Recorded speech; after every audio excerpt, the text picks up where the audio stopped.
Ecos da Graça Podcast, segunda temporada. Aqui você encontra pregação, esperança e vida cristã. Toda segunda-feira no YouTube e Instagram. Olá, sejam muito bem-vindos ao quarto episódio da segunda temporada do Ecos da Graça Podcast. Hoje, a gente vai mergulhar numa história, olha, é uma daquelas de parar para pensar. Imagina só, você recebe o maior milagre da sua vida e justamente por causa dele, todo mundo que você conhece te vira as costas. Pois é, essa é a história de um homem que ganhou a visão, mas no processo perdeu todo o resto. Vamos juntos entender como é que isso aconteceu? Vamos começar com uma pergunta, pense com sinceridade. Se tudo na vida desmoronasse de uma hora para outra, para quem você ligaria? Quem estaria naquela lista de chamadas de emergência? Sabe, tem uma história bem antiga, lá no livro de João, que nos mostra um homem que enfrentou uma situação parecida. Só que a crise dele, veja bem, começou com um milagre. E a reação das pessoas, bom, não foi nada do que se poderia esperar. Então a nossa história, que vem lá de João, capítulo 9, começa com um homem cego de nascença.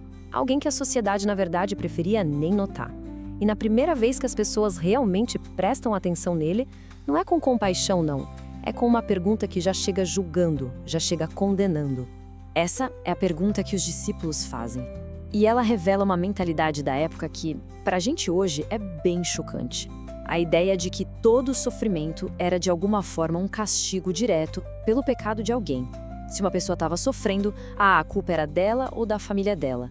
Uma lógica bem brutal, né? Mas aí vem a resposta de Jesus e ela vira essa lógica de cabeça para baixo. Ele basicamente diz que a cegueira daquele homem não tem a ver com culpa, mas sim com criar uma oportunidade, uma chance para que algo divino pudesse acontecer ali. De repente, o sofrimento deixa de ser um beco sem saída e se transforma num palco. E aí, o milagre acontece. O processo é até meio estranho, né? Envolve fazer um barro com saliva, passar nos olhos, mandar o cara se lavar num tanque, mas funciona. O homem obedece e, pela primeiríssima vez na vida, ele enxerga. O esperado seria uma festa, uma celebração enorme, certo? Mas o que aconteceu foi exatamente o contrário. É exatamente aqui que a história fica, assim, muito intensa. A cura, em vez de trazer o homem de volta para a sociedade, acaba isolando ele completamente. Cada pilar de apoio que ele deveria ter, a comunidade, a família, a religião, um por um, começa a desmoronar. Essa tabela aqui resume muito bem o colapso total do mundo dele. É como se fosse um efeito dominó. Dá uma olhada nas 3 colunas. Primeiro, os vizinhos. A reação deles é de dúvida e o resultado, isolamento. Depois, os pais reagem com medo e isso leva ao abandono. E por fim, a própria religião, que reage com julgamento e o resultado final é a expulsão. Vamos mergulhar em cada uma dessas falhas agora, uma por uma. Primeiro, os vizinhos. Para eles, aquele homem era só um mendigo cego. Agora que ele está curado, de pé, eles nem reconhecem mais quem ele é. Em vez de comemorar com ele, eles ficam discutindo sobre ele. É ele mesmo? Não é? A cura, de alguma forma, bagunçou a ordem social que eles conheciam. Depois vem a família. E esse talvez seja o golpe mais duro de todos. Os próprios pais, quando são questionados sobre o milagre, eles se esquivam. Por quê? Puro medo. Medo de serem expulsos da sinagoga. Eles acabaram escolhendo a segurança da instituição religiosa em vez de defender o próprio filho. E, finalmente, a religião organizada. Os especialistas em Deus. Eles investigam, interrogam, fazem quase um tribunal. E qual é a conclusão deles? Que o milagre é ilegal porque foi feito num sábado. E o que eles fazem então? Expulsam o homem. A pessoa que foi curada é punida pela mesma instituição que deveria acolhê-la. É inacreditável.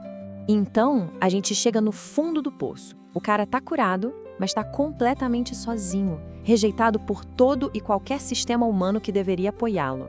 E é nesse exato momento, o momento de maior abandono, que a história tem a sua virada mais importante.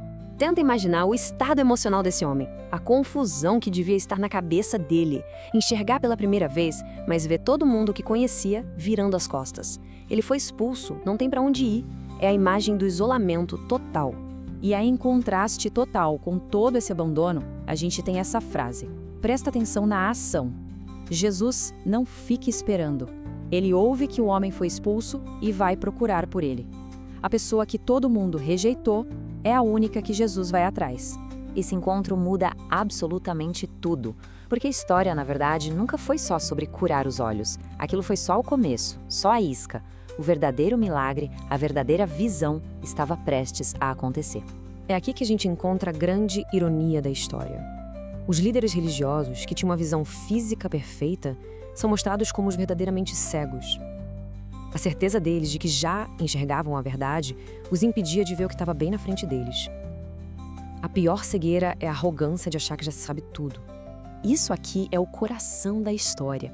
A lógica humana, que está em muitas religiões, diz que nós precisamos achar um jeito de chegar até Deus. É a nossa busca. Mas a lógica que essa história apresenta é o exato oposto. É Deus quem vem nos procurar, especialmente quando a gente está perdido.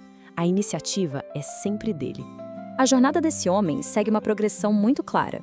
A cura física leva ao isolamento social.